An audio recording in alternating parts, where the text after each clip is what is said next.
አቅሰቅ እያልኩ ነው የመጣሁት። ብዙ የሚያስቀኝ ነገር እያየው ስለሆነ ነው። የሚያኮራ ህዝብ ነው መቼም አማራ። በጣም በብዙ ነገር ያስደንቀኛል። የሚያስደንቅም ህዝብ፣ የሚያስገርምም ህዝብ፣ የሚያኮራም ህዝብ ነው። ያ ብዙ ወንድምነት፣ ብዙ እህትነት፣ ብዙ ፍቅር እያየው ነው። በዛው ልክ እንደዚሁ ብዙ ትችት አለ። ትችት በጣም ያበረታናል። በዚህ ትግል ውስጥ እንደ ትችት የሚያኮራን የሚያስደስተን ነገር የለም። በነገራችን ላይ የአማራ ትግል አሸናፊ ይሆናል። የተነሳንለት የቆምንለት ዓላማ እሱ ነው። ሳንሰብረው የሚሰበር ነገር የለም።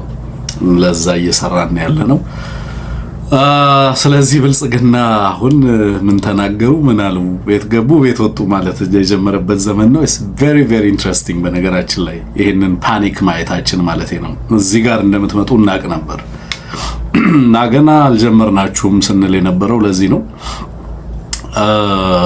ብልጽግና ከባድ ምጥ ውስጥ ከባድ ፓኒክ ውስጥ ነው። የሌለ ነገር እንትን እያለ ነው። ለምሳሌ አሁን ትሪፕል ኤ ላከልንን እየተመለከትኩ ነበር። በትሪፕል ኤ ስም መግለጫ እንደወጣ አድርጎ ለማቅረብ እየሞከረ ነው። እሱን ተመልክቻለሁ። በሌሎችም እየወጡ ያሉ ነገሮችን እየተመለከትን ያለ ነው። ብዙ በአማራ ተቋማት ስም ዓላማው ምን እንደሆነ በትክክል ገምታለሁ። የኔትወርክ መቆራረጥ ካለ ቴክኒሻናችን አሳውቀኝ። የመቆራረጥ አይነት ነገር እኔ ጋር ምስሌ ላይ እንደዛ አይነት ስሜት እየተመለከትኩ ነው ያለሁት። እናንተ ጋር እንደዛ አይነት ነገር አለ የለም የሚለውን አሳዩኝ። በሳተላይት ድምጻችን ጥሩ ሆኖ እየተሰማ እንዳለ በሳተላይት ላይ ያላችሁ ሲደመር 1723093725 ላይ ጻፉልን። አዳዲስ መረጃዎችን ትሰማላችሁ። ቆይታችን ብሪፍ ነው የሚሆነው ዛሬ።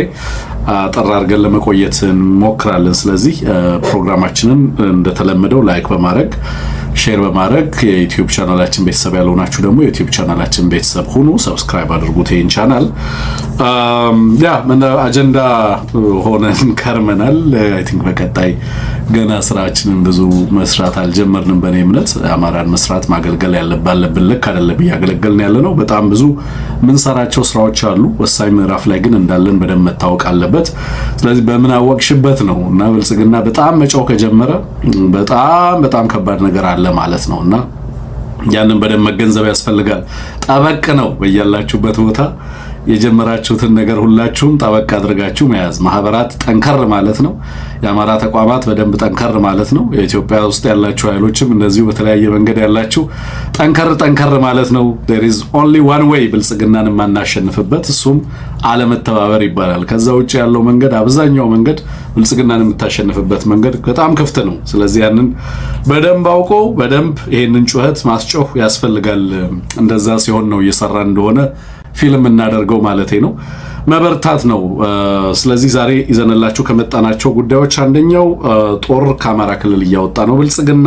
ለምንድን ነው የሚያሸሸው? ወዴት ነው እየወሰደ ያለው ጦሩን? በደንብ እንነጋገርበታለን።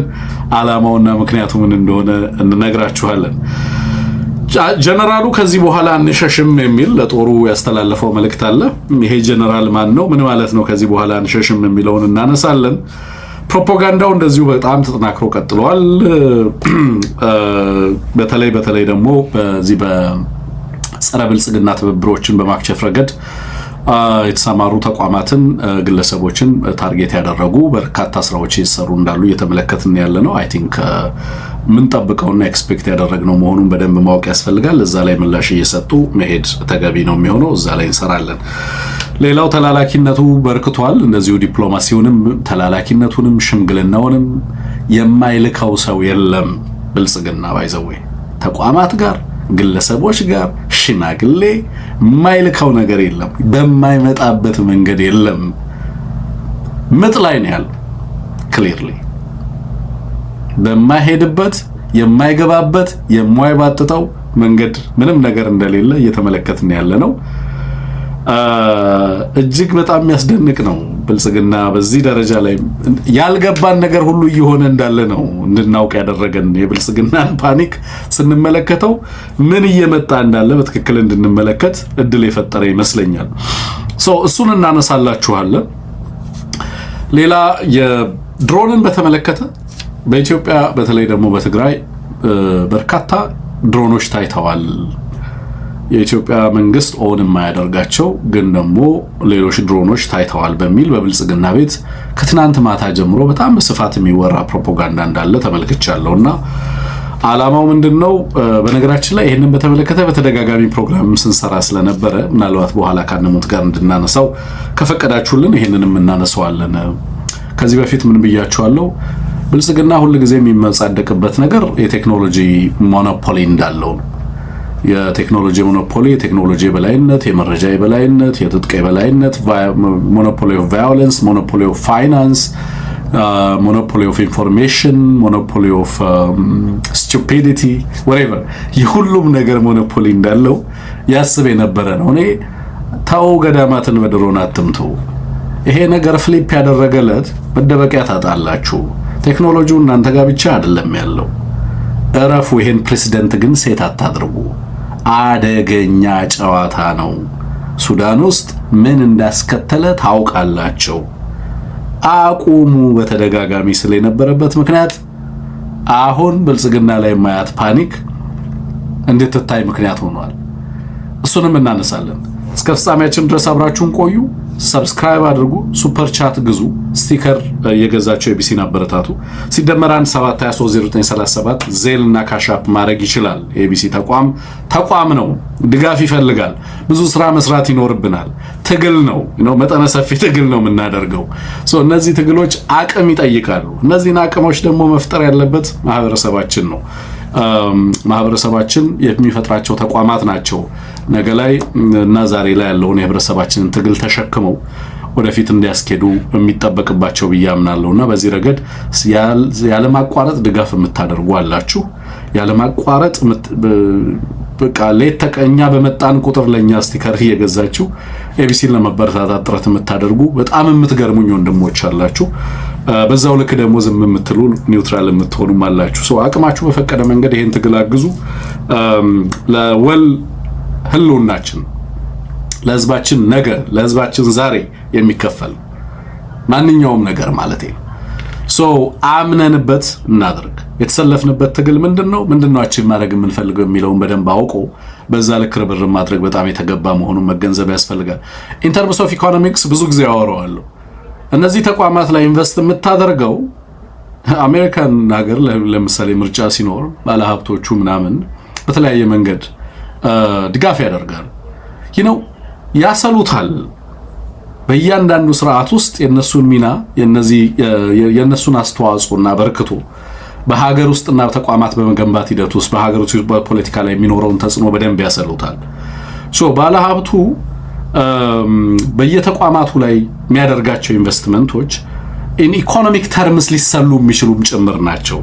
ማለት ስኖት ዝም ብሎ ተራ የሆነ ኢንቨስትመንት አይደለም። እነዚህ ተቋማት ላይ ኢንቨስት ማድረግ የአማራ ተቋማት ላይ ኢንቨስት የምታደርገው ተራ ኢንቨስትመንት አይደለም ማለት ነው። ሪዋርዲንግ ነው።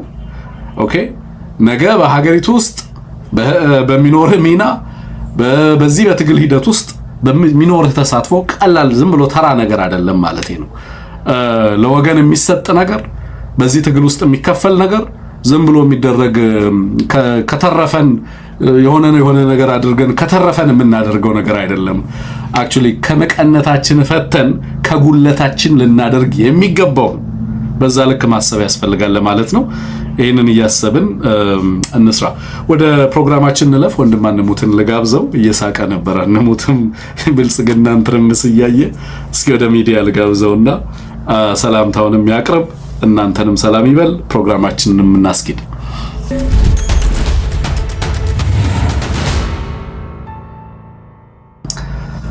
ወንድም አንሙት እንኳን ደህና መጣ። እንዴት አለ? ብልጽግና ብዙ ነገር እያለ ነው።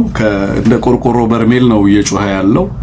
እኛ ደግሞ ሙዚቃ የምንሰማ ለስለስ ያለ ትዝታ ዘፈን የምንሰማ ነው እየመሰለን ያለው። በእውነቱ የአማራ ትግል ገና ነው። ገና አቅሙን አልተጠቀመም። አማራ ኢኖርመስ ካፓሲቲ ፖቴንሻል ያለው ህዝብ ነው። ያንን አቅሙን ያለውን አቅም ምን ማድረግ እንዳለበት የማያውቅ ማህበረሰብ ነበር የነበረው ለረጅም ጊዜ። ፖለቲካል አማራ ግን ያንን የባከነ አቅም በተለየ መንገድ ለመጠቀም መጀመር ችሏል። በተወሰነ መንገድ ያንን አቅም የማስተባበር በተወሰነ መንገድ ፖለቲካል አማራን እያየን እየመጣን ስለሆነ ጩኸቱ መበርታቱ የሚገርም አይደለም ማለቴ ነውና ያንን አቅም በተወሰነ መንገድ ብናቀናጀው ምን መፍጠር እንደሚቻል የሚያሳይም ስለሆነ አንሙት።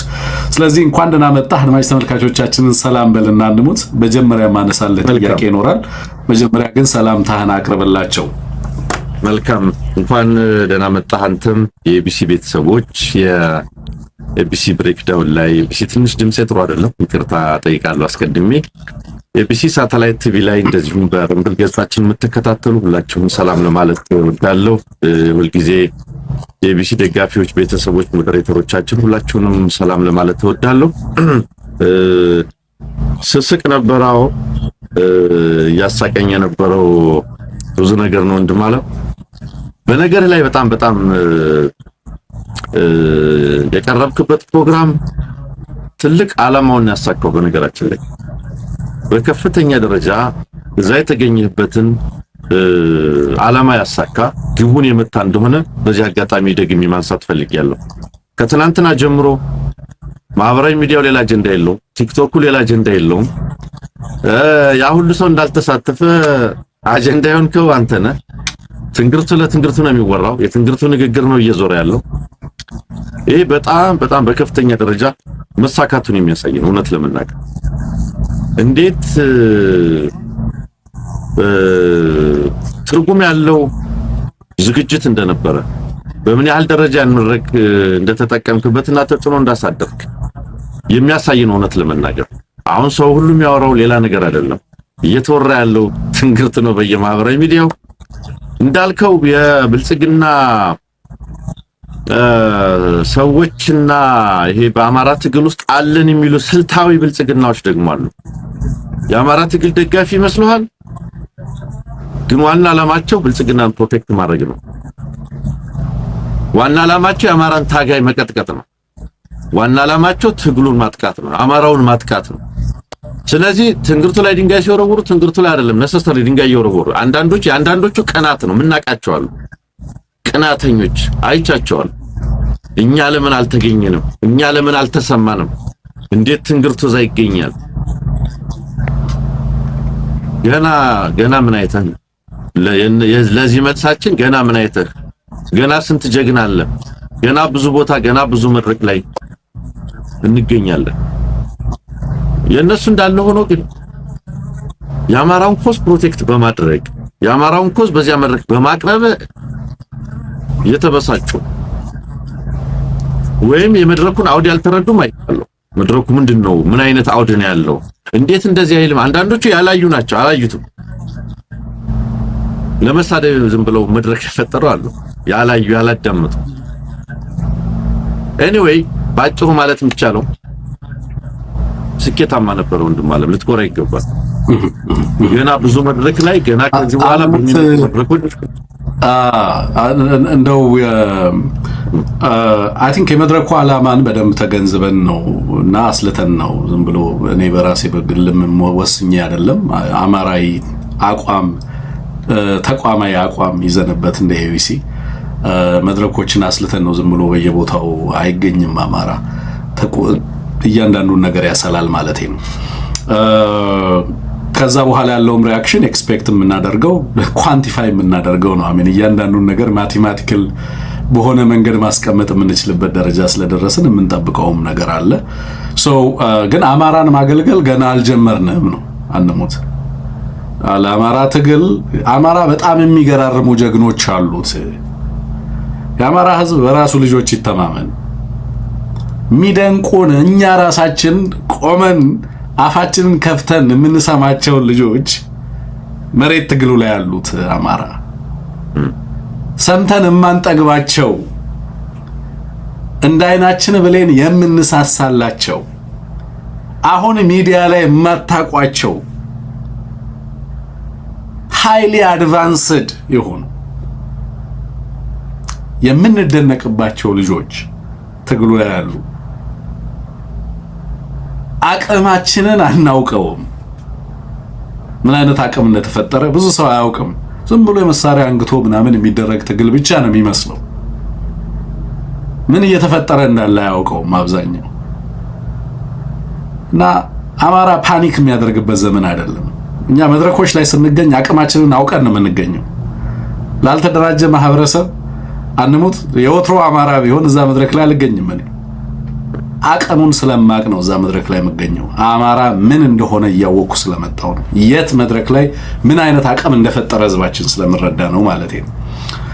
ሌላው ከባድ የብልጽግና ትልቁ የዚህ ሰዓት ፓኒክ እያደረገ ያለበት ጉዳይ ኢትዮጵያ ውስጥ ያሉ ትብብሮች አደገኛ ስጋት ሆነው ተወስደዋል በብልጽግና በኩል እና እነዛን ትብብሮች ይደግፋል ከሚባሉ ግለሰቦች ውስጥ አንዱ ተደርጌ የተወሰድኩት እኔ ነኝ። ይኸውላችሁ አንድ ነገር ለዚህ ያለ ስቀምጥላችሁ እኔ በትግራይ ጦርነት ጊዜ ለተናገርኩት ነገር ኃላፊነት ወስዳለሁ።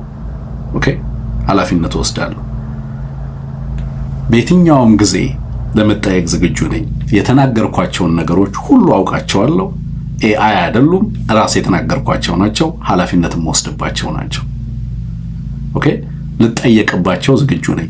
አማራን ወክዬ በአደባባይ ለምናገረውም ለምሰራውም ስራ ኃላፊነት ለመውሰድ ዝግጁ ነኝ።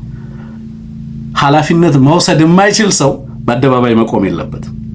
ለዚህ ነው ተጠያቂነት እንዳለው እያሰብኩ ነው ስሰራ ለወገኖቼ ህዝቤን ዋጋ የሚያስከፍል ነገር አልሰራም። ወገናችንን ዋጋ የሚያስከፍል ነገር አንሰራም። አልመንበት አስበን ለምንሰራቸው ነገሮች ኃላፊነቱን እንወስዳለን። ተጠያቂነት እንዲመጣ አሁን አብይ አህመድና የአማራንና የትግራይን ህዝብ በተለይ አብይ አህመድ እያዋጋ የሚቀጥልበት አውድ ግን እንዲኖር አንፈቅድም። ያንን አቅም አንሰጠው። በኢትዮጵያ ውስጥ ለአማራም ህዝብ ለትግራይም ህዝብ ፍትህ እንዲሆን እንታገላለን የሚለውን በደንብ ማወቅ ያስፈልጋል። ኢንቲሚዴትድ የምንሆንበት ጉዳይ የለም። ማናችንም ለተናገርነው እያንዳንዱ ሰው በህዝባችን ላይ ለደረሰው በወገናችን ላይ ሲደርስ ለነበረው ላለፉት 30-40 ዓመታት በአማራ ህዝብ ላይ ሲደርስ ለነበረው ፍትህ እንፈልጋለን። በትግራይ ለደረሰው ፍትህ እንፈልጋለን። በኦሮሞ ህዝብ ላይ ለሚደርሰው ፍትህ እንፈልጋለን። በኢትዮጵያ ህዝብ ላይ ለሚደርሰው ፍትህ እንፈልጋለን።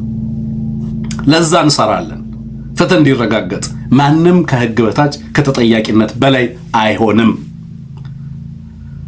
በምንም መንገድ ኢንቲሚዴትድ እንደማንሆን መታወቅ መቻል አለበት። ኃላፊነት ላንወስድ አይደለም ወደ አደባባይ መጣ ነው። ኃላፊነት ፕራውድሊ ልንወስድ ነው። ተጠያቂነት በሚኖርበት ተጠያቂነት ለመውሰድ፣ ኃላፊነት በሚኖርበት ቦታ ኃላፊነት ለመውሰድ፣ ግልጸኝነት መፍጠር ባለበት ቦታ ግልጸኝነት ለመፍጠር መስራት ይኖርብሃል። አልቲሜትሊ ግን ህዝባችን እና የህዝባችን ትግል አንሞት ምንድነው እንላለን ሁሌም የፍትህና የርትዕ ነው።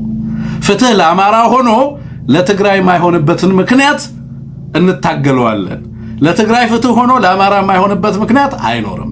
ለኢትዮጵያውያን ለህዝቦቻችን ፍትህ ዲስፖሰስድ ሲሆን ለነበረው፣ ሲፈናቀል ለነበረው፣ ሲገደል ለነበረው፣ ሲሳደድ ለነበረው፣ ሀብቱን ለተቀማ ንብረቱን ለተቀማ ዋጋ እየከፈለ ላለው ወገናችን ሁሉ ፍትህ የሚሆንበትን ስርዓት ማስፈን ይኖርብናል። አልቲሜትሊ ትግሉ ያንን መፍጠር መቻሉ ነው። አንሙት። ስለዚህ ያንን አስቦ ስለሚሰራ በዛ ልክ ኢንቲሚዴትድ ለምንሆንባቸው ጉዳዮች የሌሉ መሆኑን በትክክል መገንዘብ ያስፈልጋል ለማለት ነው። ግን ሪአክሽኑን በደንብ ስትመለከተው ከምን አግባብ የሚነሳ ዓላማው ምን እንደሆነ በደንብ የምናውቀው መሆኑን በትክክል መገንዘብ ያስፈልጋል ለማለት ነው። አንሙት ከአንድ ነገር ልጀምር። ብልጽግና ዛሬ እያነሳ ካላቸው ነገሮች አንደኛው ድሮንን በተመለከተ ድሮኖች በተለያዩ አካባቢዎች ላይ ገብተዋል የሚል ስጋት በከፍተኛ ደረጃ ብልጽግና ቤት እየተወራ ነው። ትርምስ አለ በዚህ ረገድ። የጎረቤት ሀገራት ድሮኖች ናቸው እነዚህ ሪኮኔሰንስ ድሮኖች፣ የመረጃ ወይንም የሌሎች ስራዎችን የሚሰሩ ድሮኖች ናቸው የሚል ስጋት እመለከታለሁ። እና ከዚህ በፊት ብልጽግና የዚህ ቴክኖሎጂ የበላይ ነኝ፣ እነዚህ ሽፍቶች ናቸው፣ ከማንም ኃይል ጋር ተነጋግረው ምንም ነገር መታጠቅ ምንም ነገር ማምጣት አይችሉም እያለ የሚታገሉትን ኃይሎች ሲፈርጅ እንሰማለን። እና በቀደመም እንግዲህ ታውሳውሳለህ ደብረ ማርቆስ ኤርፖርት ምረቃ ላይ ተገኝቶ አብይ አህመድ ሽፍቶች እያለ ነበር ሲናገር የነበረው። በአንድ በኩል ሽፍቶች ይላል፣ በሌላ በኩል ቀጠናዊ ትብብርና ቀጠናዊ ኃይል ትብብር ኃይል ፈጠሩብኝ ይላል፣ በሌላ በኩል ደግሞ ድሮን ታጥቀዋል እያለ ደግሞ በዚህ ልክ ሊከስ ሲሞክር ትመለከታለህና በእርግጥ እነዚህ ቴክኖሎጂዎች በብልጽግና ብቻ በሞኖፖሊ ተይዘው ሊቆዩ የሚችሉ ነበሩ ወይ? የጊዜ ሂደት እንጂ እነዚህስ ሊቀየሩ የሚችሉበት እድል አልነበረም ወይ?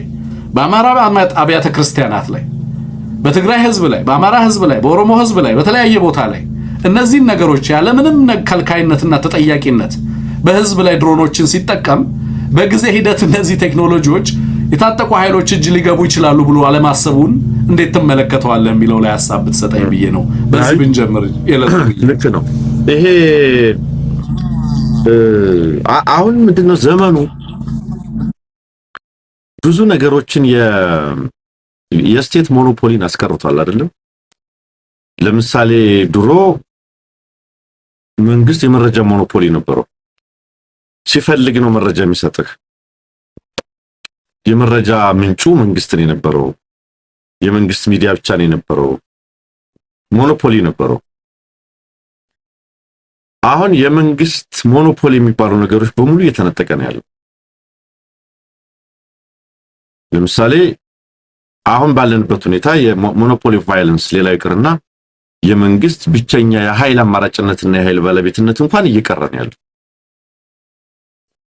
እሱ ብቻ ሳይሆን በተለይ የዘመኑ ጦርነት አይነትና ባህሪ መንግስት የመሳሪያ የጦር መሳሪያ የተተኳሽ የምናምን የበላይነቱን እንኳን እንዲያጣ ይሆነ ነው ያለው። ስለዚህ ድሮን ኦፕሬተር መንግስት ብቻ፣ ታንክ ኦፕሬተር መንግስት ብቻ፣ የቡድን መሳሪያዎች የሚጠቀመው መንግስት ብቻ የመሆኑ ቁም ነገር ወይም የአይነት ሞኖፖሊ አይኖርም። እንደዛውንም ሊቀጥል አይችልም። ሱዳን ውስጥ አርኤስኤፍ በከፍተኛ ደረጃ ውጊያ እያካሄደ ያለው በድሮን ነው። በተቆጣጠራቸው ነፃ ቀጠናዎች ድሮኖችን ኦፕሬት ያደርጋል። ከባድ መሳሪያዎችን፣ ሜካናይዝድ መሳሪያዎችን ሁሉንም አይነት ይጠቀማል። ድሮን መጠቀም ወይም ድሮን ኦፕሬት ማድረግ የመንግስት ብቸኛ አቅም ወይም ብቸኛ ጉልበት የሚሆንበት ጊዜና ሁኔታ አብቅቷል ማለት ነው። ስለዚህ ብልጽግና ምናልባት ከዚህ በኋላም ድሮን ኦፕሬት ማድረገው እኔ ነኝ፣ ሲቹዌሽን ሩም ውስጥ ቁጭ ብዬ ማዋጋው እኔ ነኝ፣ አየሩኛ ነው እንደሚለው ማለት ነው። ሰማዩኛ ነው።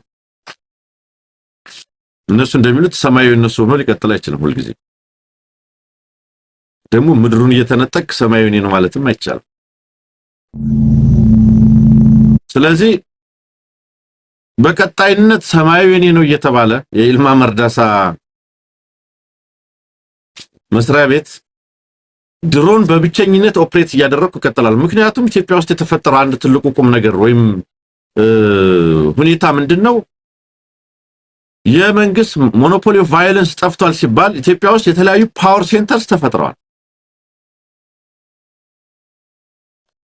ፋኖን የሚያክል ግዙፍ ሰራዊት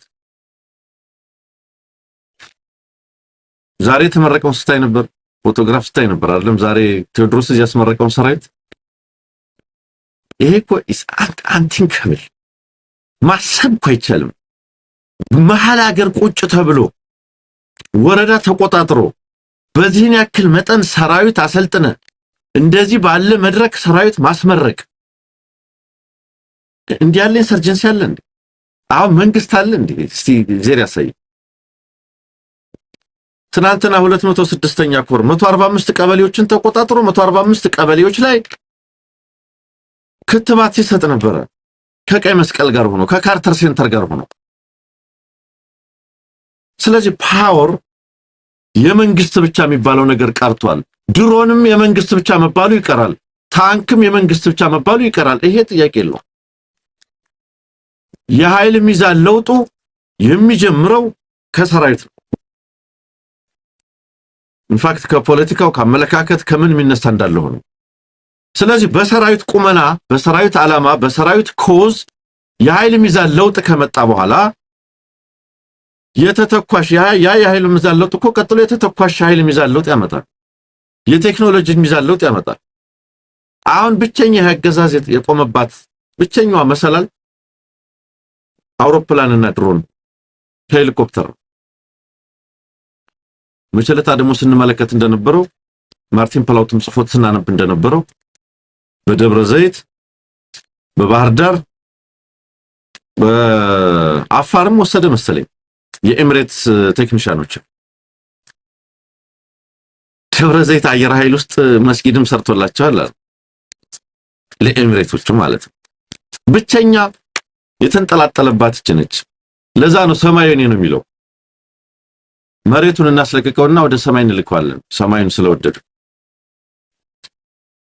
ስለዚህ ያለ ጥርጥር በእርግጠኝነት የምነግርህ እነዚህ ቴክኖሎጂዎች በቀላሉ ማንም እጅ ላይ የሚገኙ የትኛውም አሁን በዚህ ወቅት ውጊያ እያደረገ ያለ ኃይል ኢንሰርጀንት የትም ሀገር በቀላሉ የሚታጠቃቸው የሱዳን ጦርነት የድሮን ጦርነት ነው ከሞላ ጎደል ልትለው የምትችለው ሁሉም ሌላም አገር ብትሄድ በተመሳሳይ እነዚህ ድሮኖች አፎርደብል በጣም በቀላል ዋጋ የሚገዙ በጣም ተደራሽ የሆኑ ናቸውና በእርግጠኝነት ፋኖም ኦላም የትግራይም ኃይል ሌላውም እነዚህን ቴክኖሎጂዎች የማይታጠቅበት ምንም ምክንያት የለም። ይሄ ከሆነ ሰቀቀናቸው ይወረዱት ይላል ሀገራችን ሰው። ይወረዱት ማለት ቁርጥህን ወቅ እንደማለቴ ነው። ቁርጡን ይወቅ ብልጽግና አይቀርም ልልፈልጌ ነው ወንድም ማለት አንሙት ድምጽ ይሰማል። ወጥቼ መግባት ሳይኖርብኝ የሚቀር አይመስለኝም። መቆራረጥ እየተመለከትኩ ነው ያለው። መልካም ምን መሰለህ አንሙት ለብልጽግና ያለኝ መልእክት ከውጭ የሚመጣ ሳር የሚያጭድ መኪና ድምጽ አለ ወደ ስቱዲዮ እየገባ ያለና ምናልባት ድምጽ እየረበሻችሁ ከሆነ ይቅርታ ጠይቃለሁ አድማጭ ተመልካቾቼና በዚህ ሰዓት መምጣቱ ጥሩ አልነበረም። ቀደም ብሎ እንዲመጣ ነበር የተነገረው። ለማንኛውም ለብልጽግናዎች ማስተላልፈው ነገር በተለይ በተደጋጋሚ አንሙት ይወልህ የድሮን ዋርፌር ሱዳን ላይ ምን እንደፈጠረ ታውቀዋለህ። ድሮንን መጠቀም ጀምሮ አርኤስኤፍ በኋላ አሁን ዛሬ ዶጋሎ የተናገረው ንግግር ሰምተዋል። ለወታደሮቹ እሱ የታጠቀውን መንግስት የቡርሃን ጦር ታጠቅኩት የሚለውን ቴክኖሎጂ ታጣቂዎቹ ኢንሰርጀንቶቹ ታጥቀውታል። ኤስፒኤልኤም ኖርዝ የሚባለው ድሮን ኦፕሬት ማድረግ ጀምሯል። ሳውት ሱዳን ውስጥ ያሉ በተቃራኒ በኩል የተሰለፉ ኃይሎች ድሮን መጠቀም ጀምረዋል። እዚህ አካባቢ ላይ እና አብይ አህመድ እንደዋዛ የጀመሩት ድሮን ዋርፌር ቀጠናው ላይ በርካታ ሀገራት አኪንቺ የሚባሉ ውድ ድሮኖችን ጨምሮ በርካታ ድሮኖችን እንዲታጠቁ እያስገደደ ነው ያለው። ኤር ቱ ሚሳይል ዲፌንስ ሲስተም እንዲታጠቁ እያደረገ ነው ያለው። በርካታ ኢንፍራስትራክቸሮች እየወደሙ ነው ያሉት። ሆስፒታሎች እየወደሙ ነው፣ ገበያዎች እየወደሙ ነው፣ የኢነርጂ ፋሲሊቲዎች እየወደሙ ነው። የመንገድና ትልልቅ አውታሮች፣ ትልልቅ የኃይል ማመንጫ ተቋማት እየወደሙ ነው ያሉት። ብልጽግና ጂኦፖለቲክሱ ከሱ በተቃራኒ እየሰራ እንዳለ መገንዘብ አለበት። ዛሬ እያደረገ ያለው የድሮን ድብደባ ከጥቂት ጊዜ በኋላ የታጠቁ ኃይሎች እዚህ ቦታ ላይ ድሮን ጥቃት ፈጸሙ እያለ የሚያለቅስበት ጊዜ እየመጣ እንዳለ በግልጽ ማወቅ አለበት። አርሶ አደርን እየገደሉ መቀጠል አትችሉም። የሃይማኖት ተቋማትን እያፈረሳችሁ መቀጠል አትችሉም። የተቀየሩ ነገሮችን ቀጠናው ላይ መጡ ነገሮችን ማወቅ አለባችሁ ብለን በተደጋጋሚ ስንናገር ነበር የነበረው። ሊሰሙ ፍቃደኛ አልነበሩ። በርካታ ዘመቻ የማናናቅ የማጣጣል እነሱ ብቻ የቴክኖሎጂው ባለቤት እንደሆኑ አድርገው ሲናገሩ ነበር የነበረው። አሁን ዛሬ ላይ ደግሞ መጥተው የሌላ ሀገር ድሮኖች በትግራይ ሰማይ ላይ በእንትን ሰማይ ላይ እያሉ ሲከሱ ደግሞ ትመለከታቸዋል። እናንተ የታጠቃችሁትን ቴክኖሎጂ የኢትዮጵያ ሕዝብ ላይ መለማመጃ አድርጋችሁ የኢትዮጵያን ሕዝብ በኢትዮጵያ ሕዝብ ላይ እየተጠቀማችሁ እናንተ ብቻ ጉዳት አድራሽ ሆናችሁ ያለምንም ተጠያቂነት፣ በሌላ በኩል ደግሞ ራሱን ለመከላከል የወጣ ሕዝብ እንዲህ አይነት ቴክኖሎጂዎችና አማራጮችን አይታጠቅም መቼም ብሎ ማሰብ የፖለቲካ ድንቁርና ካልሆነ በስተቀር ምንም ሊባል አይችልም። ግን አሁንም በዚህ ቴክኖሎጂ ተማምናችሁ ሕዝብና ሀገር ላይ የምታደርሱት ጉዳት የሱዳኑን ጦርነት ካለመማር የመጣ ነው የሚሆን። ሱዳን ላይ ምን እየሆነ እንዳለ የሰማችሁ የተገነዘባችሁ ስለማይመስለን ኢንሰርጀንቶች እጅ የቴክኖሎጂ የገባለት አንሙት በማን ይከፋል? ይሄ ቴክኖሎጂ ኢንሰርጀንቶች እጅ ገባ ማለት በዚህ አገዛዝ ላይ ይከፋል። ኤሌክትሪሲቲ እየሸጠ ነው የሚተዳደረው ይሄ አገዛዝ። ለዚህ ሀገር ምን አይነት አደጋን እየጋበዘ እንዳለ ይሄ ስብስብ ተመልከተው። የሚያደርጓቸው ኢንሰርጀንቶ አርኤስኤፍን በመደገፍ ሱዳን ላይ ያለው ጦርነት ውስጥ በመግባቱ ምን እንደተፈጠረ ቀጠናው ላይ ተመልክተሃል። ሶማሊያ ገብቶ በጁባላንድ እና ፑንትላንድ ላይ የሚያደርገው ኢንተርቬንሽን ሳውዝ ዌስትን ጨምሮ ምን ይዞበት እንደመጣ ተመልክተሃል። ከሶማሌላንድ ጋር ያደረገው የኤምኦዩ ስምምነት በቀጠናው ላይ ምን እንደፈጠረ ተመልክተሃል። የኢትዮጵያ ጦርነት አካል ኤርትራን ለማድረግ ጎትቶ ኤርትራን ሌት ተቀን የፕሮፓጋንዳ ሰለባ ለማድረግ የሄደበት ርቀት ዛሬ ከኤርትራ ጋር ምን ውስጥ እንዲገባ እንዳደረገው ተመልክተሃል። ሌላው እንግዲህ አሁን ይኸውልህ የዲፕሎማሲው ብቸኛ አይደለም፣ የቴክኖሎጂው ብቸኛ አይደለም፣ የምድር ኃይል ብቸኛ አቅም ባለቤት አይደለም፣ የአካባቢ ቴሪቶሪያል ኮንትሮል ሞኖፖሊ የለውም። ከሱ ይልቅ ኢንሰርጀንቶች የተቆጣጠሩት አካባቢ በመጠንና በስፋት ይበልጣል። አንሙት አሁን ባለው ሁኔታ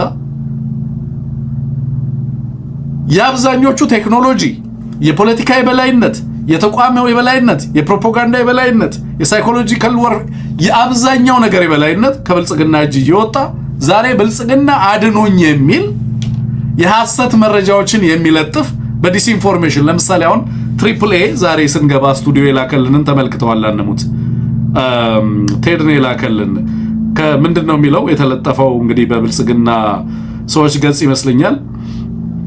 የአማራ ህዝብ ትግል ሉዓላዊነት ጽኑ አቋም መግለጫ ይልና የአማራ ማህበር በአሜሪካ ተብሎ ከአማራ ማህበር በአሜሪካ የተሰጠ መግለጫ ተብሎ ዛሬ ሐምሌ 16 ቀን 2018 ተብሎ ሰርኩሌት ያደርጋል።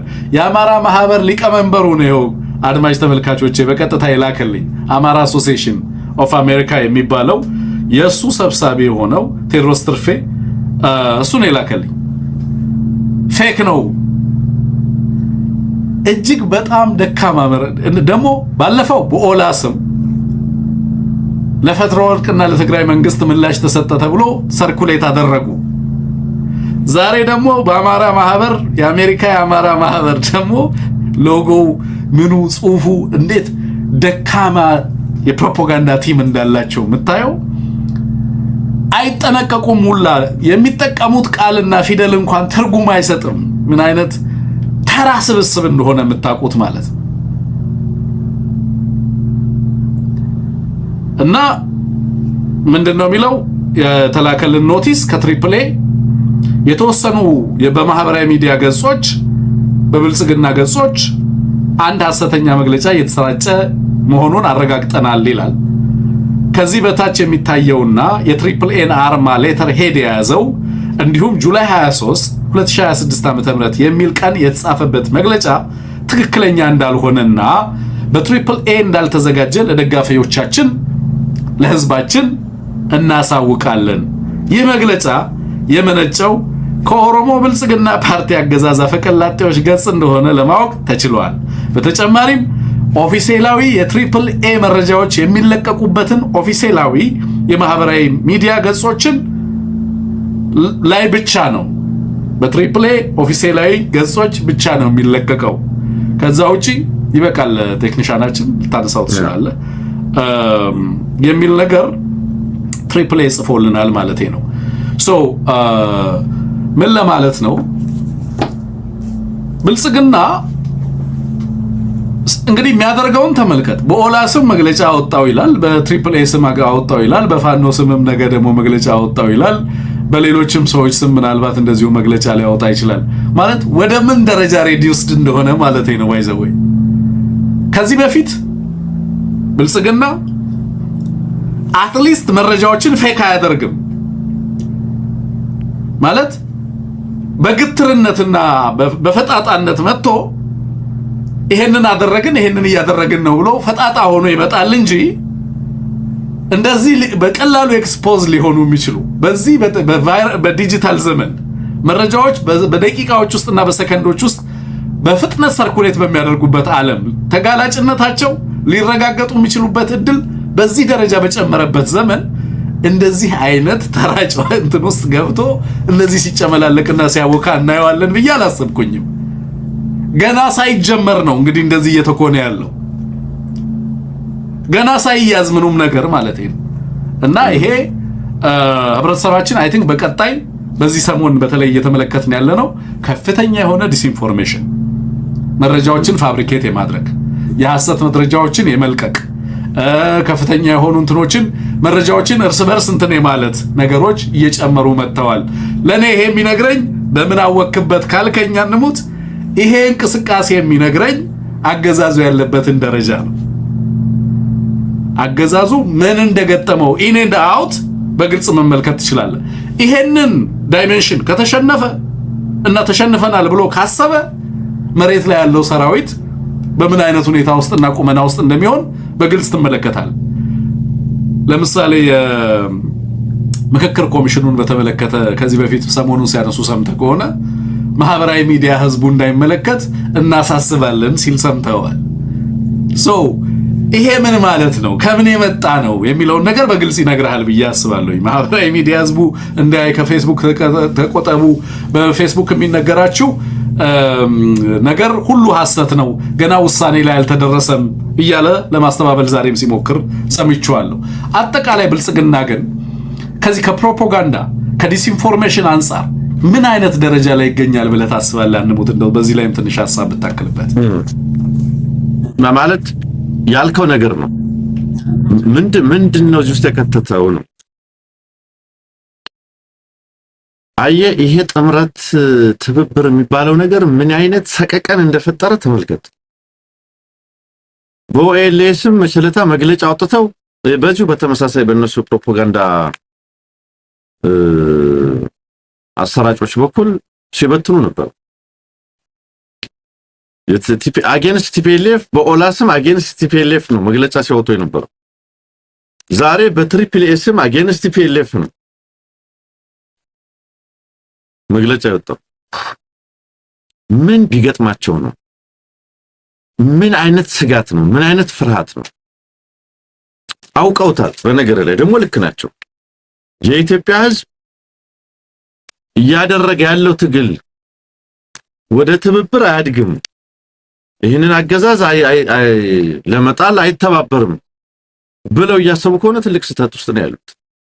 ይሄንን ደግሞ ይሄን በመሰለ ተራው የዲስኢንፎርሜሽን የሚስኢንፎርሜሽን በዚህ በፕሮፓጋንዳ ሊያስቆሙት የሚችሉት አይደለም። ትሪፕል ኤ እውነተኛ መግለጫስ ቢወጣ ትሪፕል ኤ እኮ አንድ የአማራ ተቋም ነው እንጂ የትግሉ ፖለቲካዊና ወታደራዊ መሪ አይደለም። የትግሉ ፖለቲካዊና ወታደራዊ መሪ የሆነ ተቋም እንዲህ አይነት መግለጫ ቢያወጣ አንድ ነገር ነው። አንድ አሜሪካ ያለ በአድቮኬሲ ላይ የሚሰራ የአማራ ተቋም የአማራንና የትግራይን ትብብር ሊያፈርስልን ይችላል ተብሎ በዚህ ደረጃ ምን ቢጨንቃቸው ነው? በመሰረታዊነት ግን አገዛዙ የፐርሰፕሽን ዋርፌር ላይ የሰዎች የኮግኒቲቭ ዋርፌር ይባላል ወይም ፐርሰፕሽን ዋርፌር ይባላል። በሰዎች አስተሳሰብ ላይ በሰዎች ግንዛቤ ላይ እየተደረገ ያለ ጦርነት አለ። የዚህ ባይዘዌ መሪ ዋናው መሪ የብልጽግናው ሊቀመንበር በዲስኢንፎርሜሽን በሚስኢንፎርሜሽን በማኒፑሌሽን በማሳሳት አሳሳች ቁጥሮችን ትላንትና ተመልክተናል አይደል? አሩሲ ውስጥ 10 ሰዎች ናቸው የሞቱት ብሎ ተናግሮ ምርመራው ከ450 በላይ ሰዎችን ይፋደረገ። ማኒፑሌትና ሚስኢንፎርም የሚያደርገው ዋንኛው መሪው አብይ አህመድ። በዚያ ልክ ነው ተዋረዱ። ስለዚህ ሚኒስትሮቹ ዋሻሉ፣ ኢንፍሌትድ የሆነ ቁጥር የተጋነነ ቁጥር ያወጣሉ፣ ጀነራሎቹ ዋሻሉ፣ ሚስኢንፎርም ያደርጋሉ፣ ያልተባለ ያልተደረገን ይናገራሉ። የዚያ ዘመቻ አካል ነው ልልፈልጌ ነውና ተለፊያታለሽ እንጂ አትከብሪያት እንዳለ ሰውዬው ይለፏታል እንጂ አያስቆሟትም ልልፈልጌ ነው ማለት ነው። የእንግዲህ ስጋቱ ከምን እንደሚመነጭ በደንብ አንሙት አንስተዋል። ሌላው የምናነሳው ከተለያዩ አካባቢዎች አንሙት ከገጠር አካባቢዎች በበርካታ የአማራ አንዳንድ ገጠር አካባቢዎች ላይ በተለይ በወረዳ እና የገጠር አካባቢዎች ላይ የነበረው ያገዛዙ ኃይል ወደ መስመር ወደ አስፓልት ዳር ለመውጣት ጥረት እያደረገ ነው ያለውና ከአንዳንድ አካባቢዎች ከአንዳንድ ወረዳዎች ራሱን እያወጣ ወደ አፋር ወደ አማራና ትግራይ አዋሳኝ አካባቢዎች ጦሩን እያንቀሳቀሰ እንዳለ ሰምተናል ከአንዳንድ የአማራ አካባቢዎች ላይ። ሌላው ደግሞ ደጀን ጦር ተብሎ ሚሊሻ እየተደራጀ ደጀን ጦር የሚል ስያሜ ተሰጥቷቸዋል። ሚሊሻዎች አንሙት ዛሬ ብቻ ከ8-9 ከሚሆኑ አካባቢዎች ላይ በጣም በርካታ ቁጥር ያላቸው ሚሊሻዎች በደጀን ጦርነት የተደራጁት እያመለጡ ለፋኖ እጅ እየሰጡ እንዳሉ በጣም በርካታ ቁጥር ያላቸው በነገራችን ላይ እንደዚህ አይነት ማዕበል ተመልክቼ አላቅም። ወይም ሚሊሻ እየፈረሰ ሲከዳ ማለት ነው። ከዚህ በፊት በርካታ ነገሮችን ሰርተናል። አሁን በየሆነ ባለው ልክ ግን ሆኖ አይቼው ሰምቼ አላቅም። በሁሉም አካባቢዎች ላይ በጣም በተቀናጀ መንገድ እንደሚሰራ የሚያሳይም እስኪመስለን ድረስ ማለት ነው። በጣም በርካታ ሚሊሻ እጅ እየሰጠ እንዳለ እየተረዳው ነው ያለሁትና ሁለቱ ነገሮች ላይ እስኪ እናውራ። በተለይ ደግሞ ጦሩን ከአንድ ቦታ ወደ ሌላ ቦታ ማሸጋገሩ ማንሳቱ ምንድነው እየመጣ ስላለ ጦርነት ነው የሚነግረን? በእርግጥ ፐርማነንትሊ ነው ከዚህ አካባቢዎች ላይ ዊዝድሮ እያደረገ ያለው? ለምሳሌ ዛሬ የሰማሁት ነገር ምንድነው አንሙት የአማራ ክልል ባለስልጣናትን ከፍተኛ ጭንቀት ውስጥ ገብተዋል። የራሳችሁ ጉዳይ ነው፣ ራሳችሁን ቻሉ፣ ከፈለጋችሁ ኃይል አሰልጥናችሁ ተኩ፣ እኛ ሀገራዊ ተልእኮና ሀገራዊ ጥሪ መጥቶብናል፣ ወደዛ ልንሄድ ነው። ከዚህ በኋላ እዚህ ቁጭ ብለን እናንተን የምንጠብቅበት ሁኔታ የለም። ከቻላችሁ አዲስ ኃይል አሰልጥኑና ራሳችሁን ተከላከሉ፣ ካልሆነ ከኛ ጋር መሰደድ ትችላላችሁ የሚል ሁላ ጥያቄ ቀርቦላችኋል የሚል ነገር ነው እየሰማሁ ያለሁት። ምንድነው እነዚህ ነገሮች የሚነግሩን? ምንድነው ያለው? ምን እየመጣ ነው?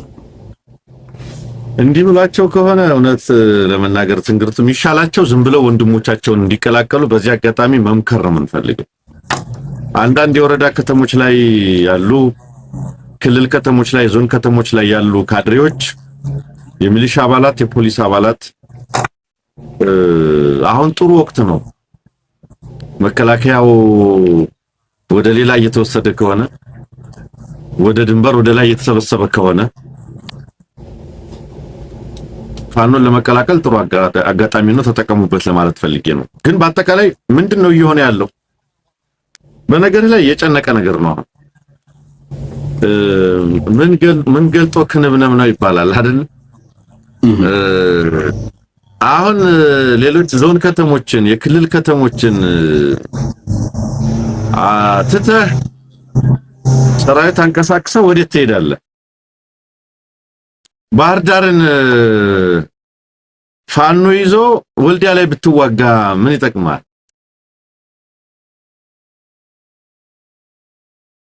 አሁን እየሆነ ያለው በነገር ላይ ኢትዮጵያ ውስጥ አንተም ትናንትና ምንድነው ከትናንት ወዲያ ውይይት ላይ አንስተዋል። ነገሮች ከዚህ በላይ እየተወሳሰቡ እንደሚሄዱ ምንም ጥርጥር የለውም። እየተወሳሰበ ነው የሚሄደው። አሁን እየሆነ ያለው በመሰረታዊነት ወያኔ ጦር አንቀሳቅሷል፣ በራያ ግንባር ኃይል አንቀሳቅሷል። የወያኔ ጀነራሎች እዚህ አካባቢ ታዩ፣ ሰሜን ወሎ ጫፍ ላይ ታዩ፣ ራያ ጫፍ ላይ ታዩ። ብልጽግና ቤት ሽብር ነው። ከወያኔና ሻቢያ ደግሞ በዚህ በኩል ቡሬ ግንባር ብለው ወደ አፋር ሊወርዱብን ነው። ጭንቅ ነው። በዚያ በኩል ደግሞ ወያኔ በቤኒሻንጉል ነው በእንትን ሊመጣ ነው። በአርሚ ሰባ በዚያ ያለፈ ፋኖ በዚያ በኩል ሊቀበለው ነው። ጭንቅ ነው።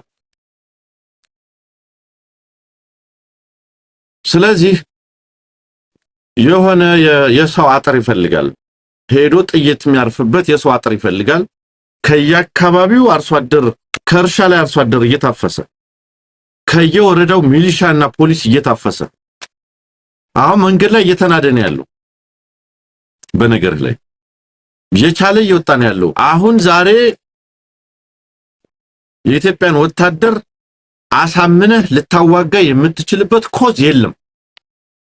አገር ለማፍረስ ነው የመጡት ምናምን ያሉት ምናምን ከብልጽግና በላይ አገር እያፈረሰ ያለ የለም። የኢትዮጵያ ዛውቆታል። እያስገደደ ሰንጋ ሊያስጭን ይችላል። እያስገደደ ስንቅ ሰንቁ ሊል ይችላል በየሰፈሩ ህብረተሰቡ ለራሱም የሚበላ የለውም እንኳንስ የጦርነት ድግስ ሊደግስለት። የኢትዮጵያ ህዝብ በኑሮ ውድነት ችግር ላይ ነው ያለው። ይቅርና ለሱ የጦርነት በሶ ሊያዘጋጅለት ቆሎና ዳቦ ቆሎ ሊያዘጋጅለት ሰንጋ ሊጭንለት የሚችልበት ጃዋርም ሲያነሳ ነበር መቸለታ ፋቲክ አለ መስሊ ነው መሰላቸት አለ። አሁን ብልጽግና ኢትዮጵያን ህዝብ ዝመት ለህሉና ኢትዮጵያን ህሉና አድን ብሎ ኢትዮጵያን ህዝብ ሊቀሰቅስ ነው። አሁን እያስገደደ ወጣት እየጫነ ያኔ እኮ ሄደን ካልተዋጋን የሚል ፉክክር ነበር ታስታውሳል። የአማራ ወጣት ሚሊሻ እንሄዳለን የሚል ኮዝ አምኖበት ነበር። ዛሬ ሄዶ ከትግራይ ወንድሞቹ ጋር ምናምን የሚታኮስበት መሰረታዊ ምክንያት የለውም። ይሄ የብልጽግና ጦርነት ነው። ይሄ የብልጽግና ፖለቲካል ፌይለር ነው።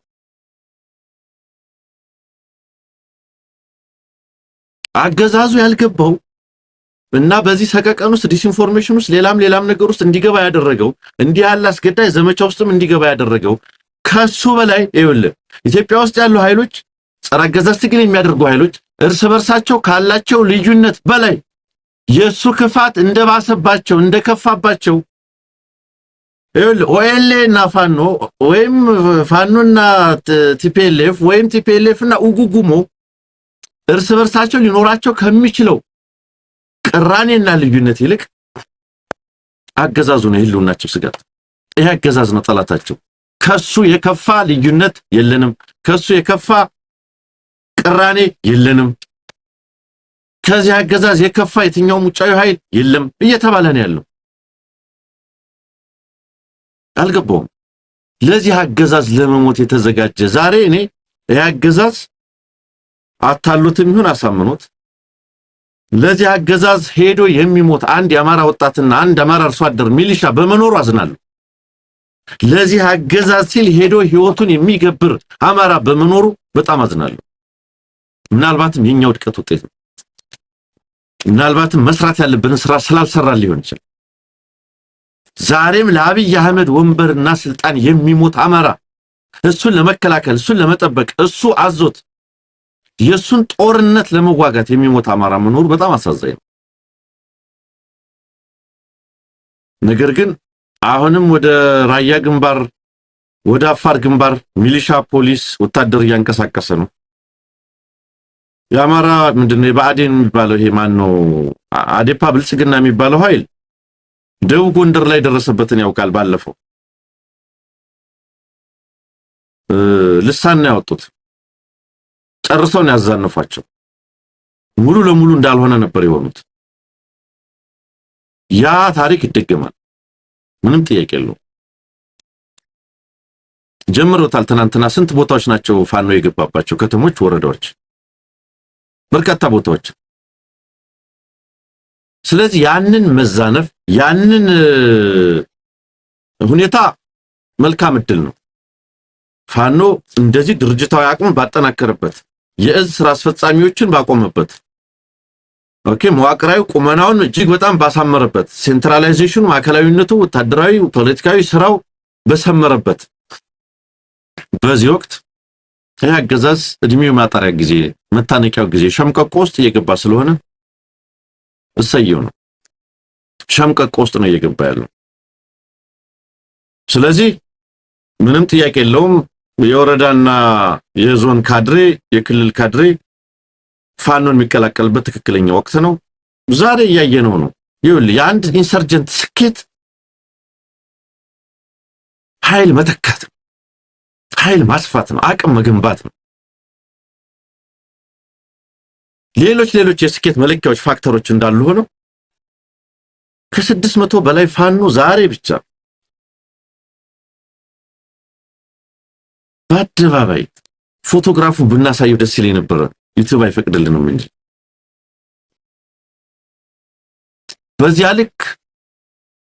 በዚያ ልክ ሲያስመርቅ መመልከት ቀላል ነገር አይደለም። ስለዚህ በመሰረታዊነት ምንድነው እየሆነ ያለው? ኃይል እያስጠጋ ነው። ኦኬ ነገርየው ወደ ጫፉ እየደረሰ እንደሆነ ማሳያ ነው። ቲፒኤልኤፍ በይፋ ባለፈው አንድ ሳምንት ውስጥ ይዞት የመጣው ናሬቲቭ እናውቀዋለን። በግልጽ በዚህ አገዛዝ መቃብር ላይ ነው የትግራይ ህዝብ ህልውና የሚረጋገጠው ብሏል። ፕሪቶሪያ ምናምን የሚለውን ዲስኩር አሽቀንጥሮ ጥሎታል። እሱ አይደለም አሁን የትግራይ ህዝብ ህልውና መሰረት ብሏል። እንደዚህ ሆኖ ሊቀጥል እንደማይችልም ያውቃል የትግራይ ህዝብ አንቆታል። አንተ መቸለስት እንደነበረው ነው። ማህበራዊ ጦርነቶች፣ ፖለቲካዊ ጦርነቶች፣ ኢኮኖሚያዊ ጦርነቶች፣ ሌሎች በርካታ ጦርነቶች አሉ አውጇል ይሄ ያገዛዝ። እነዚህን ሁሉ ጦርነቶች ከከፈተ በኋላ የቀረው የጥይት የብረቱ ጦርነት ነው። ሌሎቹ ጦርነቶችማ ሰነበቱ ከረሙ። የትርክት የፕሮፓጋንዳ ጦርነት ከፍቷል። ምን ቀረ?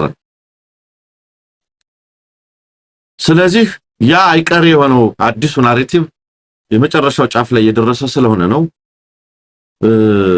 ሰራዊት እያንቀሳቀሰ ያለው። ኦሬዲ ሰራዊቱ ዛን ያለው በነገር ላይ ምንድነው እያደረገ ያለው? እዚህ ሰቆጣ ሁመራ አካባቢ ካለው የተወሰኑ አሃዶችን ወደ ምስራቅ ወደ አፋር ወደዚያ ነው የሚያንቀሳቅሰው። ከታች አማራ መሃል አማራ ወደ ታች ያሉ የተወሰኑ ወታደራዊ አሃዶችን ወደ ሰሜን ጫፍ የመሳብ ነው።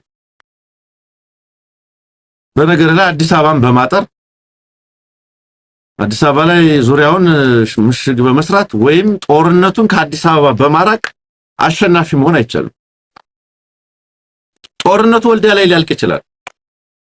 ያገዛዙ ሽንፈት ወልዲያ ላይ ወይም ሰቆጣ ላይ ሊጠናቀቅ ይችላል። ደርግ የወደቀው ሽሬ ነው ይላሉ አንዳንድ ሰዎች። በቃ ሜጀር ዋናው ኃይል ሲመታ ማለት ነው። እና ይሄ ወታደራዊ እንቅስቃሴ በብዙ መልኩ ምናልባትም በአጭር ጊዜ ውስጥ አማራ ክልል በሙሉ ለሙሉ በፋኖ ቁጥጥር ስር ሊወድቅ የሚችልበት ምቹ ሁኔታ እየመጣ ይመስለኛል በእኔ ግንዛቤ። የነዚህ የታክቲካል ማኒቨሮችን እንግዲህ እንግሊዘኛውን የተጠቀምኩት በአማርኛው ደግሞ ታክቲካዊ እንቅስቃሴዎችን ከቦታ ቦታ ኃይልን የማንቀሳቀስ ሂደቱን ስመለከተው እንዳልኩት እንደ ቼዝ ብንወስደው ይሄ ወታደራዊ ስምሪትና እንቅስቃሴ ኦሬዲ ታክቲካል ባትሉ አስቀድሞ እየተጀመረ መሆኑን ያሳያል። አሁን ብዙ ሰዎች ጦርነቱን መሳሪያው ሲተኮስ ነው ተጀምሯል የሚሉት ነው። አሁን እኔ የማየው ደግሞ መሳሪያው ሳይተኮስ ጦርነቱን ነው የማየው። እኔ ኦሬዲ ውጊያ ነው እያየሁ ያለሁት። እነዚህ ሁሉ ታክቲካል ማኒቨሪንግስ ከቦታ ቦታ የሚደረጉ እንቅስቃሴዎች የሳሳበትን ቦታ እየፈለገ ኃይል ለማጠናከር ከዚህ ያነሳ ሌላ ቦታ ከዛ ሚሊሻው ሲበተን ከዛ ሌላው ሲያመልጥ የመመለከታቸው ነገሮች አንዳንድ ቦታውን ዛሬም ስሰማ የነበረው አንዳንድ ቦታዎች ትልልቅ የጦር መሳሪያዎችን ወደዛ ግንባር ላይ ለማድረግ ጥረት እያደረገ እንዳለ ነው ብልጽግና እየተመለከተን ያለ ነው። ሌላ ጦርነት ለመጀመሪያው ብልጽግና ቆርጦ መነሳቱን ሚሊሻውንም የ5 እና የ10 ቀን ስልጠና እየሰጠ ደጀን ኃይል እያለ የ5 እና የ10 ቀን ስልጠና እየሰጠ ዩኒፎርም እያለበሰ እያተራመሰ ይወስደዋል።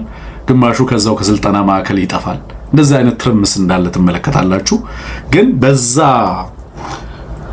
የኃይሎች መፋጠጥ ባለበት ግንባር ላይ ስትመለከቱት ረጅም አካባቢ ላይ ከፍተኛ የሆነ ታክቲካል ማኒቨሪንግ ከአንድ ቦታ ወደ ሌላ ቦታ ኃይልን ከገጠር አካባቢዎች ላይ ኃይሉን እያወጣ ያለው ትልቁ ስጋት ከዚህ እንግዲህ ሰሞኑን አምባሰል ላይ የነበረው ዘመቻ ከሸፈ።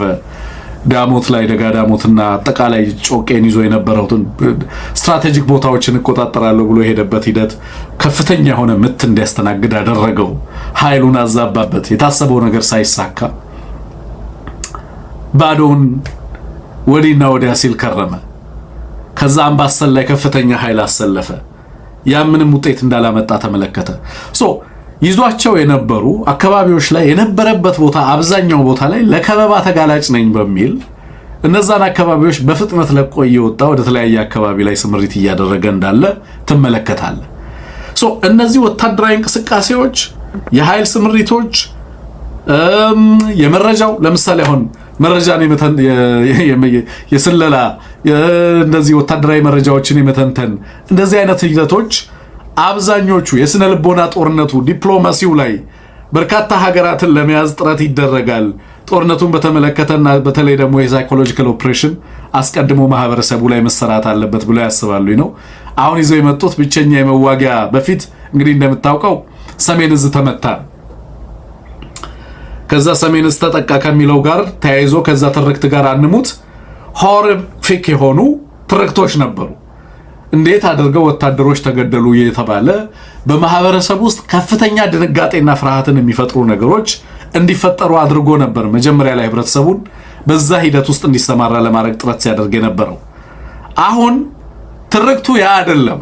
ሰሜን እዝ ተጠቃ አይደለም። ህዝቡ የመጀመሪያውን ጦርነት በደንብ ኢቫሉዌት አደረገ። የኢትዮጵያ ህዝብ ከጦርነቱ በኋላ ውጤቱን ተመለከተው። ኦህዴድ ምን እንዳደረገች የኢትዮጵያ ህዝብ ኢንና አውት ተመለከታት። ከፕሪቶሪያ በኋላ ኢትዮጵያን ታገሉ፣ ሰሜን እዝ ተጠቃ፣ ሀገራችን ተደፈረች ካለ በኋላ አዲስ አበባ የኔ ነው ሲል ከረመ።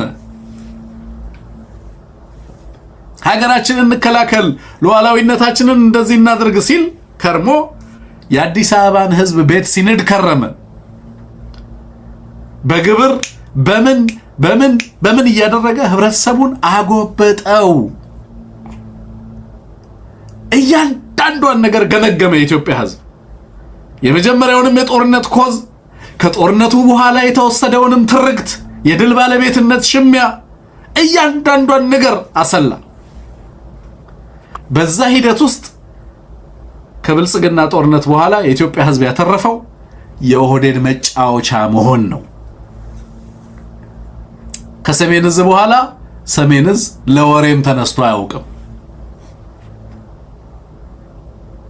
ከዛ የድሉ ባለቤት የሽልማቱ ባለቤት ሆኖ መጣና ድል ቀሚዎች እየተባለ ሌላውን ማህበረሰብ በጠላትነት የሚፈርጅ ህዝብን ለይቶ የሚያጠቃ እጅግ አደገኛ ስርዓት ኢትዮጵያውያን በደንብ እንዲገነዘቡት ያስቻለ በደንብ ያለፉት 3 ዓመታት አንሙት ህዝቡ እኛ ከምንነግረው በላይ በተግባር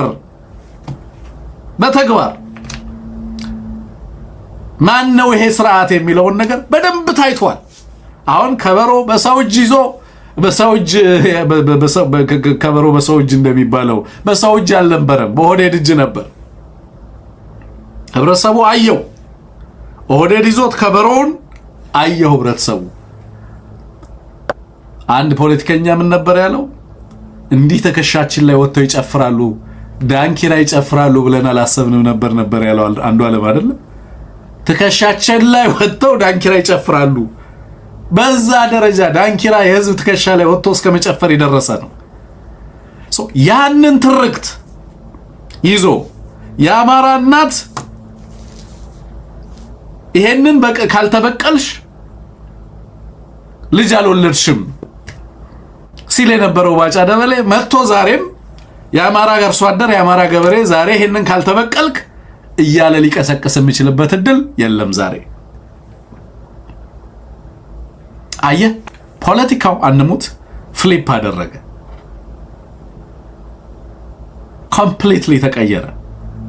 ናሬቲቭ፣ ትርክቱ፣ ሁሉ ነገር ተቀየረ። አሁን ምን እያለ ነው? ሌሎች የውጭ ኃይሎች ሊመጡብን ነው።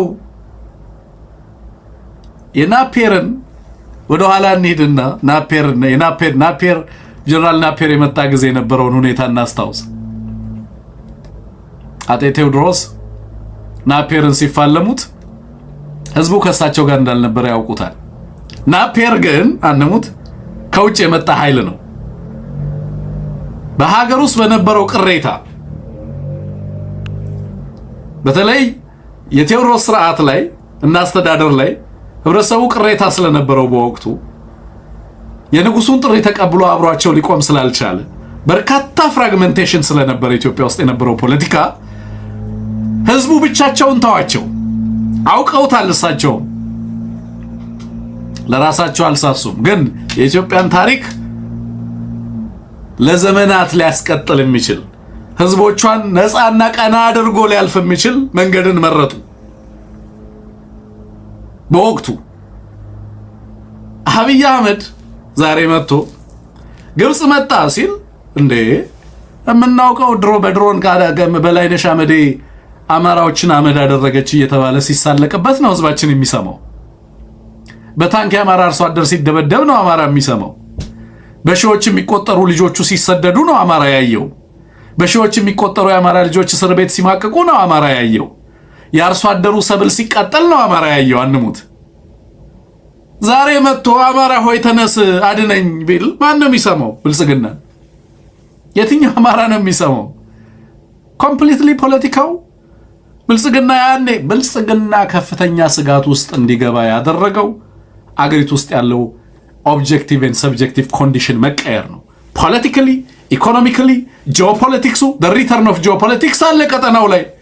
አብይ አህመድ ያንን ጦርነት በሚያደርግበት ጊዜ የነበረው ሁኔታ ቀጠናው ላይ ዩናይትድ አረብ ኤሚሬት ተቋማትን አልተቆጣጠሩም ነበር።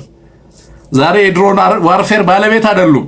ድሮን ተኳሽ ሆነው በኢትዮጵያ የአየር ኃይል ግቢዎች ውስጥ ቁጭ ብለው ድሮን ተኳሽ ሆነው ድሮን ተኳሽ አሰማርተው ራሳቸው ድሮን ተኳሽ ሆነው ቁጭ አሉ። ነገ የሌላ ሀገር ድሮን ተኳሾች የኮሎምቢያ መርሲነሪዎች ተሰልፈው ከአማራ ከትግራይ ህዝብና ከኦሮሞ ህዝብ ጋር ሲትፋለሙ ልታይ ትችላለህ። አብይ አህመድ የፈጠረው ሀገር ይሄ ነው። ፖለቲካው ኮምፕሊትሊ ተቀይሯል። ትርክት ይዞ ሊመጣ ቅድም አንሙት እንዳልከው ጦርነትን ለማዋጋት የሚችል አዲስ ህብረተሰብን ሊያነሳሳለት የሚችል ትርክት ይዞ አይደለም የመጣው። ሽፍቶች ከንትን ጋር ሆነው እንትኖች ከንትን ጋር ሆነው እያለ ነው የሚመጣው።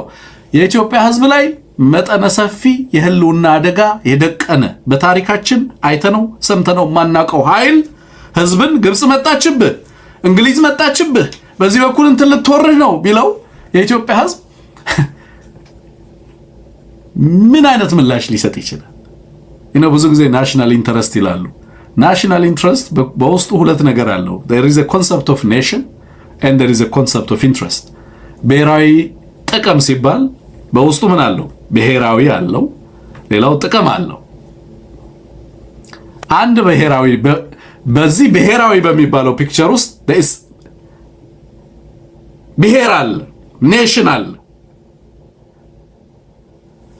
አንድ ህዝብ በማንነቱ መጠነ ሰፊ ጥቃት ታውጆበት ያውም ከስቴቱ ፖለቲካል ቫዮለንስ ታውጆበት ህልውናውን ለመከላከል በሚያደርገው ተጋድሎ ውስጥ አገዛዝ መጥቶ ስለ ብሔራዊ ጥቅም ስትል እኔም ወጋህን ጦርነት ተሸክመህ ይህንንም ጦርነት እንደተሸከምክ ደግሞ ወደ ሌላ ጦርነት ትዘምታለህ ሊለው የሚችልበት እድል የለውም።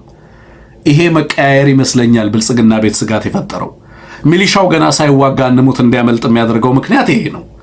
አድማ ብተናው ይሸሻል፣ መከላከያው ይሸሻል። ጀነራሎቹ አንሙት ምናልባት በቀጣይ የምናየው በነገራችን ላይ ጀነራሎቹ ወታደሮቻቸውን ይዘው ትግሉን ሲቀላቀሉ ልናይ እንችላለን። is very critical moment ላይ ነው የደረስነው ባይዘው። ለምን መሰለ? ጦርነቱን በጦርነቱ በውጊያ ድል እንደማያደርጉ ካወቁት ህዝብ ከነሱ ጋር እንደሌለ ከተገነዘቡ ሊያደርጉ የሚችሉት ነገር ምንድነው? ግልጽ ነው። ብልጽግና ሁለት አማራጭ ያለው ይመስለኛል። ወይ በእንደዚህ አይነት ሁኔታ ውስጥ ይሄን ጦርነት ማድረግ፣ አለበለዚያ ደግሞ ሰረንደር ማድረግ። ሰረንደር ውርደት አይደለም። በነገራችን ላይ ለኢትዮጵያ ብሔራዊ ጥቅም ፍላጎት ቆማለሁ የሚል አካል የገጠመውን አደጋ ተገንዝቦ ሙሉ ለሙሉ ሰረንደር ማድረግና ኢትዮጵያ ውስጥ ለውጥ እንዲመጣ መንገዱን መክፈት ነው ያለው አማራጭ። ወይ ደግሞ የመጣውን አደጋ መጋፈጥ ነው የሚሆነው ማለት ነው እንጂ እንደበፊቱ እዚህ ጋር በሶ እንትን በሉልን እዚህ ጋር እንትን በሉልን እየተባለ ማህበረሰቡን ለመቀስቀስ የሚቻልበት እድል ያለ አይመስለኝም። አንተም እንዳልከው ማህበረሰቡ ኤግዞስትድ ሆኗል። በብልጽግና ጦርነት የኢትዮጵያ ህዝብ መከራውን እያየ ነው ያለው። የነዳጅ ዋጋ፣ የኤሌክትሪክ ዋጋ፣ የውሃ ዋጋ፣ ግብሩ ምኑ ማህበረሰቡን አማሮታል፣ አጎሳቅሎታል። አንሙት። ቀውስ አይደለም ሀገሪቱ ውስጥ ያለው ቀውስ በየዕለቱ የምንሰማው በየዕለቱ የምናየው ነው። ለሀገር ጥቅም ውለታ ከዋለ ይሄ ስብስብ ውለታ ሊውል የሚችለው በዚህ መንገድ ነው የሚለውን ነገር ላንሳ ብዬ ነው።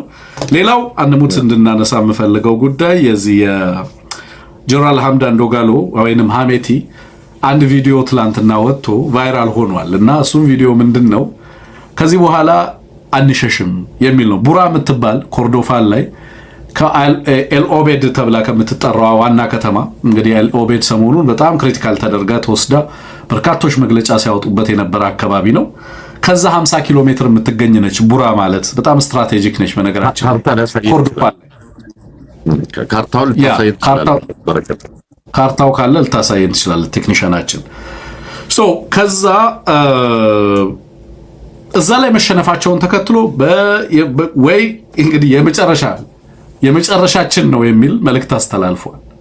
ወይ እንድናለን ወይ እንጠፋለን የሚል መልእክት ውስጥ ገብቷል። ይህንን ያለው ጀነራል ሐሜቲ ነው። ሐምዳን ዶጋሎ ተብሎ የሚጠራው ግለሰብ ነው። እዛ አካባቢ ላይ በጣም ክሪቲካል የሚባሉ አካባቢዎችን አንሙት። በተለይ በምዕራብ ኮርዶፋን በኩል አለ የሚባለውን ቦታ እያስነጠቀ እንዳለ እየተመለከትን ያለ ነው።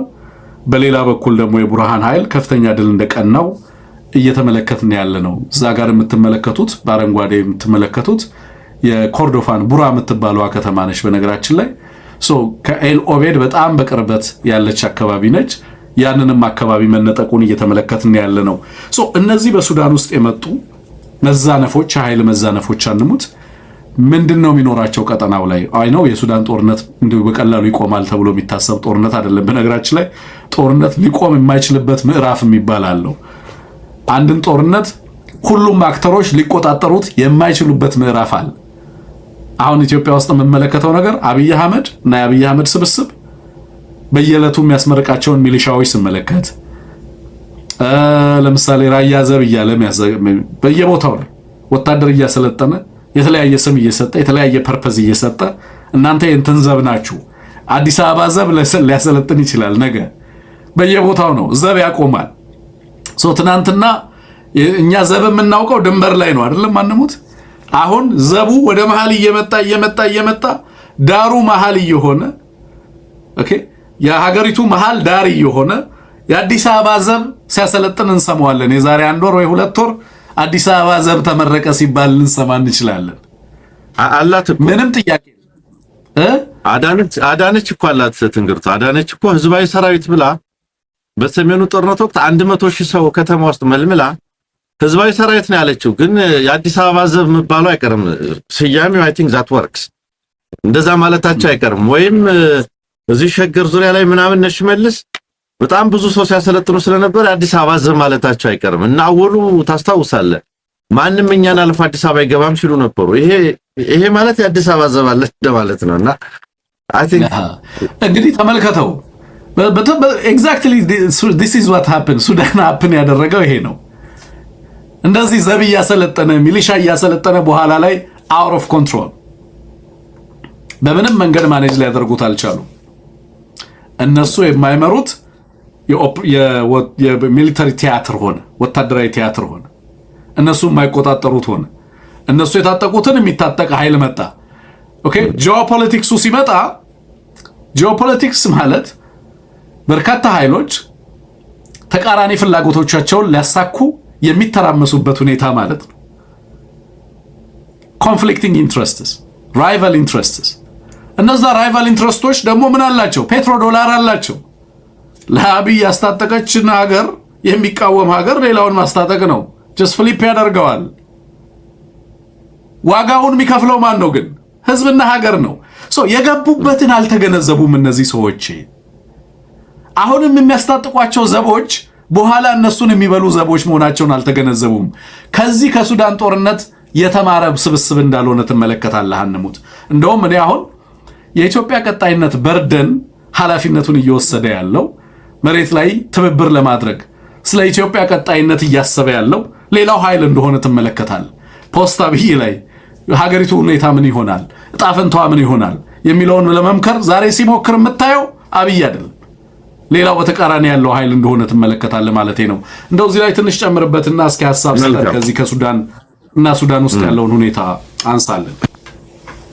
ልክ ነው። አንድ በነገራችን ላይ እዚህ ካርታ ላይ የምንመለከተው ተመልካቾች አረንጓዴው የአልቡርሃን ወይም የሱዳን ብሔራዊ ጦር የተቆጣጠረው የአገሪቱ ክፍል ነው። አረንጓዴው እንግዲህ ምን ያክል አርኤስኤፍ እየተገፋ ቀዩ ነው።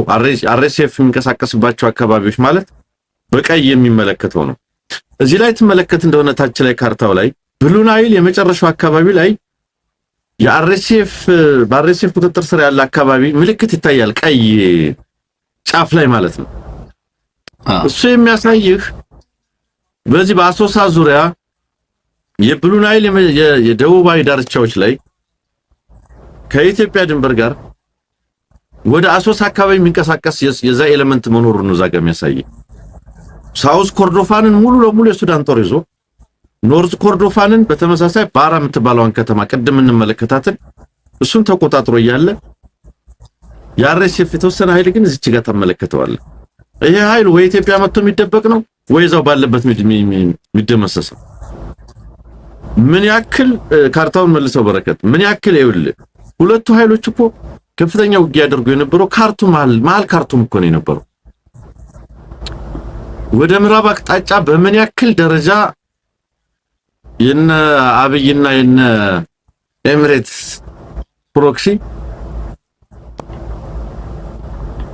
አሁን የቀረው ዳርፉር ነው። ከዳርፉርም ታችኛው ዳርፉር ነው። ደቡብ ዳርፉር፣ ምስራቅ ዳርፉር፣ ምዕራብ ኮርዶፋንና ማዕከላዊ ዳርፉር ነው ያለው። ከትናንት ወዲያ 300 ምናምን ኪሎ ሜትር ዋናውን በተለይ ያቺ የተፈራችው እኔ እንጃ ስሟን ለመጥራት አልባይድ የምትባል ይመስለኛል እሷን ከካርቱም የሚያገናኘው 300 ምናምን ኪሎ ሜትር መንገድ ተቆጣጥሯል። ዋና አውራ ጎዳና ሃይዌይን ነው የሱዳን ጦር የተቆጣጠረው። ስለዚህ ምን ያክል ዌስትዋርድ እየተገፋ ይኸውልህ ከታች አብዬና ከላይ ዳርፉር እንግዲህ የተባበሩት መንግስታት በሰላም ማስከበር ቀጠና የያዛቸው አካባቢዎች ናቸው። ከዚያ በቀር ያለው የአርኤስኤፍ ኃይል ወደ ተፈጥሯዊ መንደሩ ወደዛቸው መጀመሪያም ተፈጥሮ ሄዶ እንዲያጠቃ ወደ ተፈጠረበት ወደ ዳርፉር እየሄደ ነው ያለው። ነገር ግን ዳርፉር ላይ የፈጸመውም ስለሚታወቅ ቁጥጥሩም ስለሚታወቅ እዚያ ላይ ምን ያህል ይቆያል የሚለውን አናውቅም። ነገር ግን ባጭሩ የኤሚሬትስ እና የአብይ አህመድ ከፍተኛ ድጋፍ የሚደረግለት ኃይል በከፍተኛ ደረጃ ውጊያውን እየተሸነፈ እንደሆነ የሚያሳይ ነው። መሀል ካርቱም ላይ ይዋጉ የነበሩ አካላት ናቸው ዛሬ በዚህ ደረጃ ወደ ዳርፉር ዳርቻ ተገፍተው የምንመለከተው ለማለት ነው። ስለዚህ ከዚህ በላይ ወዴት እንሽሽ ነው እንግዲህ የዳጋሎ ንግግር። ከዚህ በላይ ወዴት እንሄድ አንሸሽም ማለት ወደ ምዕራብ ተገፋ። አሁን ከዚህ በኋላ ወዴት ሊሄድ ይችላል ነው። ስለዚህ ቁምና ተዋጋ ነው። ነገር ግን አሁን የኃይል መመናመኑና ያለው ነገር የሚያሳየው ምንድነው? በሰራዊት ደረጃም ባለፈው ወደ 280 የሚሆን የአርኤስኤፍ ሰራዊት ወደ ሱዳን ብሔራዊ ጦር ገብቷል። የነዛ ጀነራሎቹ ሰራዊት አስከትለው መሄዳቸው የሚታወቅ ነው።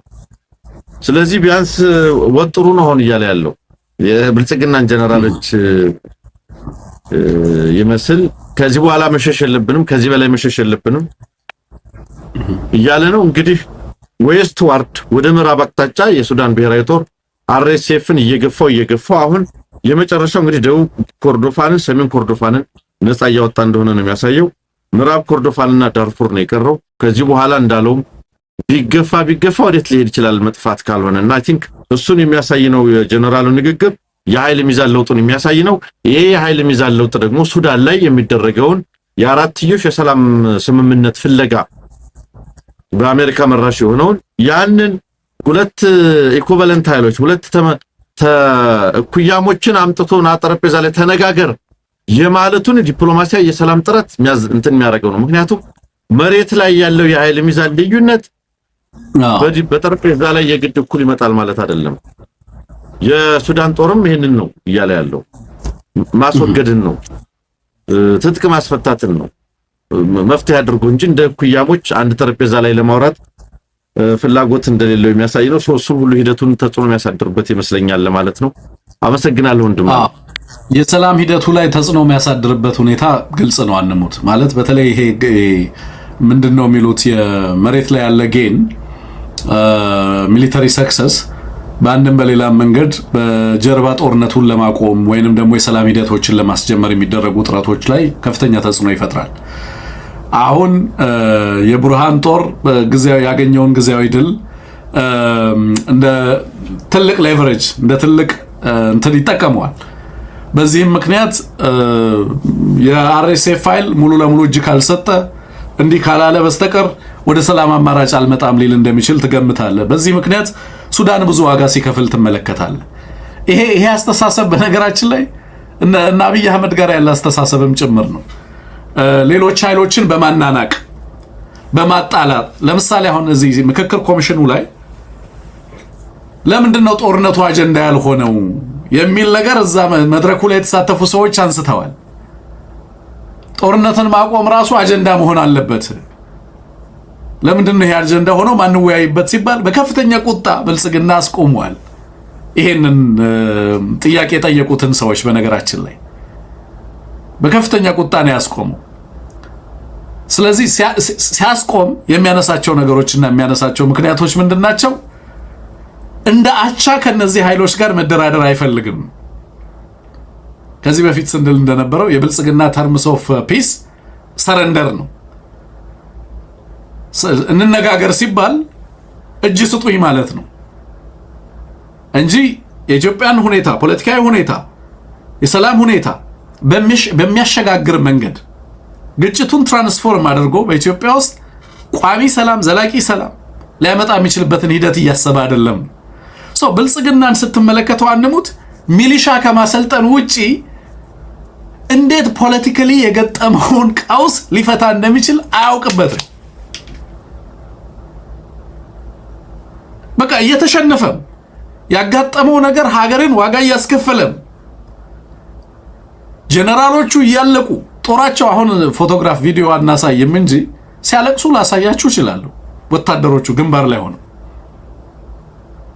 በቃ መሳሪያውን ተቀበሉን ሰለቸን ጓደኞቻችን አለቁ እያለቀሱ ትሰማላችሁ። ወታደሮቹ አድርሱልን ለአብይ አህመድ አድርሱልን ለሽመልስ አብዲሳ እያሉ በተለይ ኦሮሞ ወታደሮች እያለቀሱ ነው የምትሰማቸው። ይጨምራል፣ ይልካቸዋል። የእናንተ ስራ መሞት ነው፣ የወታደር ስራ መሞት ነው ይላቸዋል። ምንም የረባ መፍትሄ የለውም። ሊያስቆማ ጦርነቱን ፖለቲካዊ መፍትሄና ልባት ሊሰጥ የሚችልበትን አቅምም ሐሳብም ይዞ አትመለከተው። በየዕለቱ የሐሰት ፕሮፓጋንዳ አሁን ለምሳሌ የአፍሪካ ሎጂስቲክ ኤንድ ኮሚኒኬሽን ሲምፖዚየም ተካሂዶ ነበር። በአፍሪኮም እና በኢትዮጵያ መንግስት በኩል በጋራ ትብብር ነው የተደረገው ይሄ ሲምፖዚየም አንሙት። በዚህ ሲምፖዚየም ላይ ጀነራል ዳግዊን አንደርሰንን ጨምሮ በርካቶች ተገኝተዋል። የብልጽግና ባለስልጣናትም አይሻ መሐመድን ጨምሮ ሌሎች ባለስልጣናትም ተገኝተዋል እዛ ፕሮግራም ላይ። አይሻ መሐመድ፣ ጀነራል አብዱራህማን የሚባለው ግለሰብ፣ በርካታ የአፍሪካ ሀገራት ከ40 ማያንሱ የአፍሪካ ሀገራት ተገኝተዋል። ብልጽግና ምን እያደረገ ነው? ይሄንን ስብሰባ በአሜሪካና በኢትዮጵያ መካከል ወታደራዊና ዲፌንስ ፓክት አድርጎ ለኢትዮጵያ ሕዝብ ፕሮፓጋንዳ ሊሸጠው እየሞከረ ትመለከታል።